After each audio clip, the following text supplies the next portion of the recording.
Precisa ser um gênio para fazer a meditação? Precisa colocar a mão e ficar em posição de lótus? Precisa usar esses incensos, esses materiais orientais? Precisa usar o método zen budista e tudo mais? E absolutamente não. Pelo contrário, essas fórmulas budistas atraem o demônio, apesar de darem um primeiro momento de tranquilidade, é um pouco como maconha, certo? Dá um pouco de tranquilidade no início e depois tem consequências ruins. Então nós vamos ver hoje uma outra forma, né? Outra maneira de fazer uma meditação católica. Hoje eu vou ensinar, vou mostrar e vamos conversar sobre uma forma mais breve. É um tipo de meditação muito importante, sobretudo, né, nessa semana que nós estamos. Seja muito bem-vindo a este canal. Esse aqui é o canal dos Santos Anjos. Bom dia, meu nome é Daniel Martins. Seja bem-vindo à nossa conversa de hoje.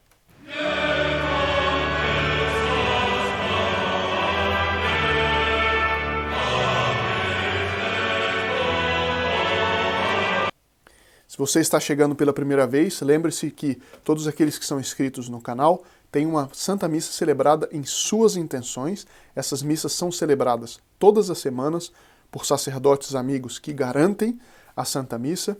E no final eu vou deixar para vocês como colocar a sua intenção, colocar as iniciais dos seus parentes, não é, familiares, seus entes queridos. Agora, quem já é inscrito para estar na missa desta semana, basta também compartilhar esse vídeo, porque isso não é comércio, não é nada disso, isso é um apostolado. Então a meditação. Como fazer a meditação? Como eu disse, todas essas fórmulas orientais são muito perigosas, não pelo fato de serem orientais, é claro, mas é porque normalmente o que se chama de meditação oriental está ligado ao budismo, ao hinduísmo, a seitas pagãs. E conforme diz São Paulo apóstolo, todos os deuses dos pagãos são demônios. Nas viagens que São Paulo apóstolo fez no Oriente, ele foi ensinando para as pessoas como deixarem as superstições e se voltarem até Deus Nosso Senhor, de onde vem a única verdadeira paz e tranquilidade. Não é? Então, vamos esquecer, infelizmente, há uma infiltração dessas práticas, até em paróquias. Uma vez eu estava visitando amigos em Curitiba, fui visitar uma igreja, cheguei lá e a loja estava cheia de livros e de CDs e de coisas de meditação oriental. É preciso tomar muito cuidado com essas meditações ditas orientais, porque elas vêm com o demônio ali incrustado dentro com muita frequência, certo? Então, hoje, agora, tudo bem, mas como fazer uma meditação católica? É fácil? Então, como eu disse, não precisa ser um gênio, né?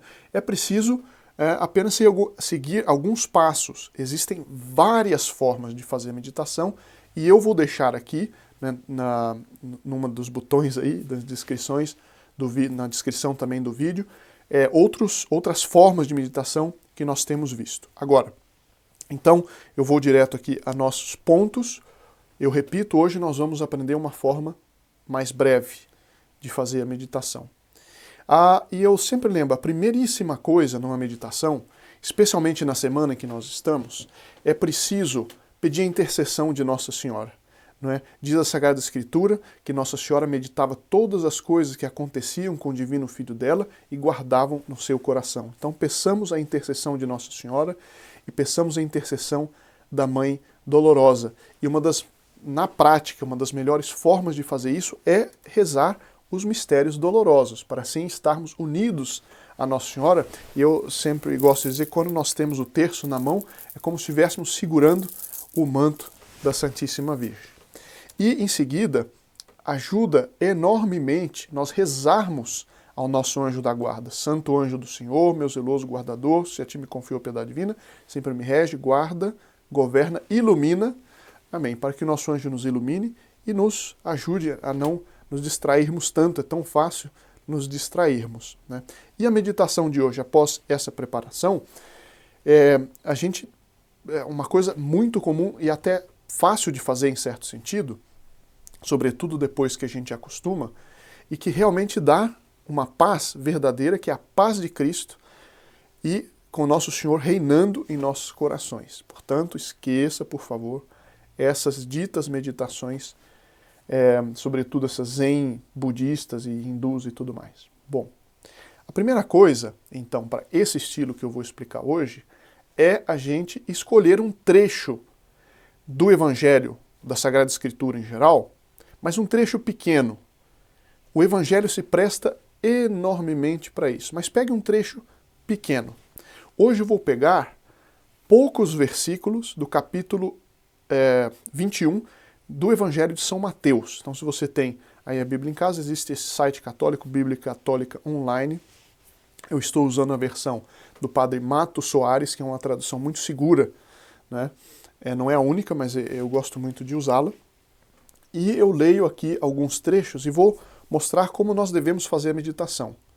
Vocês vão ver daqui a pouco que a meditação, ela não é feita simplesmente para a gente usar a inteligência, não é um mero exercício intelectual, nem é um mero exercício de sentimento. Não é? É uma elevação da mente a Deus, porque o que é a meditação? É a oração mental.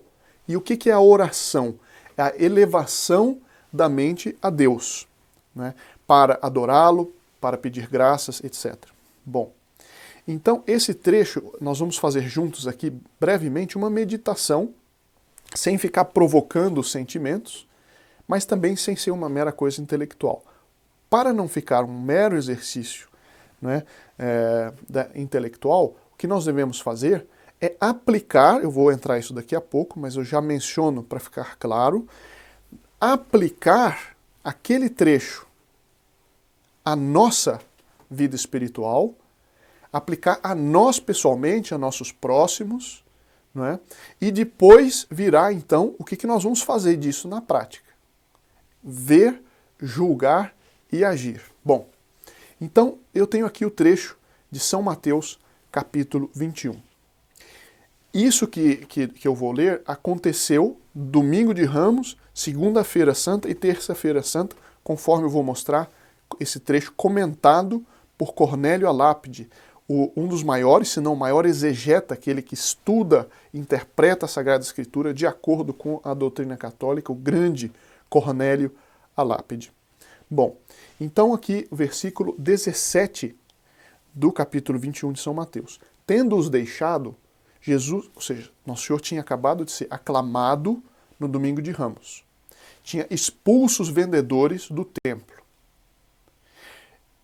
E depois no templo curou muita gente, fez milagres assim aos borbotões e foi aclamado pelas crianças dentro do templo. E os fariseus ali, furiosos com Nosso Senhor. Mas aqui tem um primeiro ponto que Cornélio a Lápide comenta, é que Nosso Senhor ele teve que ir para Betânia. Então, tendo-os deixado os que estavam em Jerusalém, Nosso Senhor retirou-se para fora da cidade, para Betânia, e lá passou a noite. Cornélio a Lápide comenta. E aqui a gente vê como a gente pode, a partir do Evangelho, fazer uma meditação, pensar nessas coisas, né? Por que Nosso Senhor precisou sair de Jerusalém? Ele tinha sido aclamado como rei, não teve ninguém para dar-lhe uma hospedagem real, própria de um rei, não teve. E aqui a gente vê já algo naquele povo que já não estava indo bem. Que eles aclamaram Nosso Senhor, mas não cuidaram dele, não ofereceram nada. Bom, então Nosso Senhor foi para a casa de Lázaro, que ele tinha ressuscitado, Marta e Maria. Versículo 18. Pela manhã, quando voltava para Jerusalém, para a cidade, teve fome. Vendo uma figueira junto do caminho, aproximou-se dela e não encontrou nela senão folhas. Não tinha fruto nenhum. E disse, nunca mais nasça fruto de ti. É Deus Nosso Senhor que tem o poder sobre a natureza, que ordena a árvore, você não dá fruto, que nunca mais nasça fruto de ti. É uma coisa, Deus tem o poder. Jesus Cristo, Nosso Senhor, homem e Deus verdadeiro, disse, nunca mais nasça fruto de ti. Ah, mas o que tem isso a ver comigo? Nós vamos ver daqui a pouco como isso tem a ver com a sua vida diária. Como Nosso Senhor vai aplicar isso para mim e para você que está assistindo. É muito bonito. Bom, imediatamente a figueira secou. Isso foi na segunda-feira santa. Segundo Cornélio a Lápide, o que vem agora foi na terça-feira santa. Certo? Vendo isto, os discípulos admiraram-se e disseram: Como secou a figueira imediatamente? Jesus respondeu: Na verdade vos digo.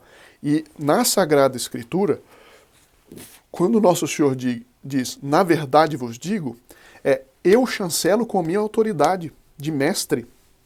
Isso que eu vou dizer é uma verdade porque eu estou dizendo e eu tenho autoridade para dizer, ou seja, uma coisa muito forte. Na verdade vos digo que se tiverdes fé e não duvidardes, veja bem, e aqui nesse tipo de meditação a gente pega as palavras e tenta começar a aplicá-las. Se tiverdes fé e não duvidardes, mas ter fé já não é não duvidar, por que na Sagrada Escritura o Espírito Santo inspirou, no caso São Mateus, para colocar se tiverdes fé e não duvidardes? É para enfatizar que quando entra a dúvida, a fé não é forte e não é verdadeira, como quando não tem dúvida. Se tiverdes fé e não duvidardes, não só fareis o que foi feito a esta figueira, mas ainda se disserdes a este monte, sai daí e lança-te no mar, assim se fará. E tudo o que pedirdes com fé, na oração, o recebereis. Então eu já sei o que você vai dizer. Você vai dizer então que a minha aplicação é que eu tenho que rezar, é isso? Não, um minutinho. Não é isso assim genericamente. Isso se aplica à nossa luta diária contra o espírito maligno, contra o diabo, contra o demônio, contra o Satanás. Isso se aplica, então, para aqui e agora. De que maneira? Veja que Nosso Senhor, imagine Nosso Senhor, então, a figueira, a árvore que seca inteiramente, e devia ser uma figueira grande, porque os apóstolos no dia seguinte perceberam que a figueira tinha secado. E aí, Nosso Senhor, ele não diz o seguinte, vocês vão ter força para curar os doentes, vocês vão ter força. Nosso Senhor diz uma coisa aparentemente negativa. Se tiverdes fé e não duvidardes, fareis isso que foi feito a esta figueira, ou seja, secar. Ou seja, quem tem fé, devoção a Nossa Senhora e aos santos anjos, se tiver uma verdadeira fé sólida, baseada na revelação, naquilo que os santos, as pessoas fidedignas comentam, que aliás é o objetivo deste canal, mas aqueles que então não duvidam, eles podem fazer secar figueiras. O que significa isso para aqui e para agora? Aquilo que não dá fruto de salvação, nós temos que saber como secar, para utilizar as palavras aqui desse trecho. Aplicando, isso é uma meditação. Vocês veem que eu não estou colocando uma música de fundo, assim, Nova Era. Não, é uma coisa que vem de uma leitura tranquila, usando a inteligência, mas aplicando para aqui e para agora. Então, o aqui e agora, o que faz, o que não dá fruto na nossa vida? É tudo aquilo que nos afasta do cumprimento do nosso dever. É o que nos afasta de cumprir os mandamentos, evidentemente, e que nos afasta da verdadeira paz de Deus Nosso Senhor. Então, aquilo que na minha vida não dá frutos verdadeiros de salvação, eu devo fazer secar. Como? Através de uma fé firme e não duvidar. Recorrer a Deus Nosso Senhor, por meio de Nossa Senhora, por meio dos anjos, para que isso seque. E Nosso Senhor aqui ele diz, na verdade vos digo, isso significa, na Bíblia, eu garanto que se você tiver fé, você vai fazer como eu fiz com esta figueira. Ou seja, você, Dona Maria das Graças, Dona Elisa, Dona Jane, Dona Clis, todos os que estão inscritos e estão me assistindo, todos, aplique para si, não é aplicar para o, para o presidente da Zamíbia, não, da Namíbia. Não, eu tenho que aplicar para mim e para os meus próximos. Porque isso é a forma de eu pegar o trecho do Evangelho e elevar a minha mente até ela, até esse trecho, até as verdades eternas. Então eu tenho que aplicar para mim, para aqui e para agora. Depois que eu fizer isso, eu aplico para o meu país e depois para o mundo inteiro. No Brasil não tem muita coisa que não dá fruto para a salvação? Meu Deus do céu! E aqui eu abro o escopo da minha meditação e penso no nosso querido Brasil. Quanta coisa! Meu Deus, quanta coisa! O carnaval, por exemplo, quantos pecados se cometem. Isso é uma figueira que não só não dá frutos de salvação, mas dá fruto de perdição. Então, naquilo que eu posso, naquilo que está a meu alcance, eu devo ter fé e devo falar para essa montanha, saia daí e lança-te no mar. Ah, mas se eu fizer isso, por exemplo, que você falou, o carnaval não vai acabar. Pode não acabar agora, mas se muitos rezarem com fé e não duvidarem, esses pecados em algum momento vão acabar. Aliás, como Nossa Senhora falou em Fátima, vai vir um castigo e essas coisas vão ser jogadas no abismo, na lata de lixo da história que é o inferno. Ah, então quer dizer que o carnaval é do inferno? Do jeito que está hoje é. Ninguém pode dizer o contrário. É a própria evidência. Mas então, como isso se aplica? Isso se aplica para o Brasil, para várias coisas, e a meditação começa a tomar sentido para mim, para as coisas que eu vejo, para as coisas que me rodeiam. E uma das figueiras que a gente tem que secar é a ação do demônio em nossa casa, na nossa família. E se eu não duvidar, em determinado momento, querido por Deus, se eu não duvidar e tiver fé, essa figueira ruim vai secar.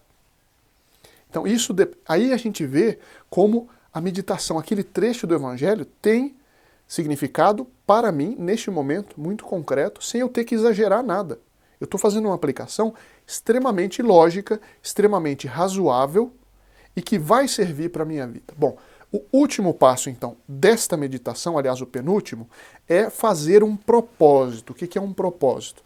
Eu não vou, tá bom, eu li esse trechinho do Evangelho, fiz uma aplicação para aqui e para agora, e tudo fica como antes. Eu disse, não, faça sempre um propósito, quer dizer, o que eu vou fazer diante dessa meditação? Não se coloque uma carga muito grande de coisas, porque senão a gente acaba desistindo. Mas uma coisa, por exemplo, eu vou hoje pedir, toda vez que eu passar em frente a uma imagem de Nossa Senhora, ou toda vez que eu olhar para um filho que está em dificuldade, hoje, certo? Não precisa fazer a coisa muito extensa, faça uma coisa simples. Eu vou pedir para que Nossa Senhora seque dentro dele, para que o anjo da guarda dele e meu ajudem que essa figueira, ou seja, esse defeito, ou esse mau hábito, ou esse videogame que vicia, sei lá o quê, que isso seque. Não é?